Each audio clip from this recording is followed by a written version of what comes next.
প্রিয় মা ও বোনেরা, আপনার উপরে আলোচনা শুনছেন, আপনার কণ্ঠস্বর পর্দার অন্তর্ভুক্ত, এটাও আপনার আমানত। সূরা আহজাব অধ্যায় 33 পারা 22 আয়াত 32 আল্লাহ তাআলা বলছেন, হে নারীরা, তোমরা পরপুরুষের সঙ্গে কোমলভাবে কথা বলো না, হারাম। পরপুরুষের সঙ্গে কোমলভাবে কথা বলা হারাম। কেন? তোমাদের প্রতি মানুষ আকৃষ্ট হয়ে যাবে, যাদের অন্তরে রোগ আছে, আকৃষ্ট হয়ে যাবে। কিন্তু আপনি গ্রামীণ ফোন, এরপর বাংলা লিংক, যত এয়ারটেল, যত কোম্পানির কাস্টমার কেয়ার আছে, রেখেছে চাকে মুজাক্কার না মুয়ান্নাস? সবই মুয়ান্নাস, নারী দিয়ে ভরপুর। কি মিষ্টতা, কি সৌন্দর্যের বহির্প্রকাশ ঘটিয়েছে।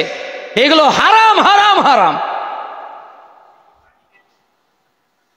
এমন কি বাংলাদেশে পুরুষই নেই, বাংলাদেশে পুরুষই নেই। কেন? আপনি ফোন দিয়েছেন আরেকজনকে, তো ওই লোকটা আরেকজনের সঙ্গে কথা বলতেছে, তখন কি বলে? আপনি ফোন দিয়েছেন কিন্তু আপনি বুঝতেছেন ওই লোকটা আরেকজনের সঙ্গে কথা বলতেছে, তখন একটা কথা বলে, সেটা হলো যে এই মুহূর্তে ওয়েটিং। কে বলছে? পুরুষ না নারী? একজন নারী বলছে। আপনার মোবাইলটা যাকে ফোন দিয়েছেন তার নাম্বার বন্ধ, এই বন্ধ যে রয়েছে এই 15 সেকেন্ড ধরে কে বলছে? একজন নারী বলছে। আপনি যাকে ফোন দিয়েছেন সে ব্যস্ত, এখন ব্যস্ততার কথা কে বলছে? একজন নারী বলছে। যাকে ফোন দিয়েছেন ওই নাম্বারটা ব্যবহার এখন হচ্ছে না, এ কথাটাও কে বলছে? নারী বলছে। অথচ নারীর এই কণ্ঠস্বর আল্লাহ তাআলা পর্দার সঙ্গে উল্লেখ করেছে, এটা হারাম, কথা বলতে পারবেন না। অথচ দুলাভাইয়ের সঙ্গে শালি কথা বলছে, ভাবির সঙ্গে দেবর কথা বলছে, কি মিষ্টতা তাদের মধ্যে, হারাম এগুলো।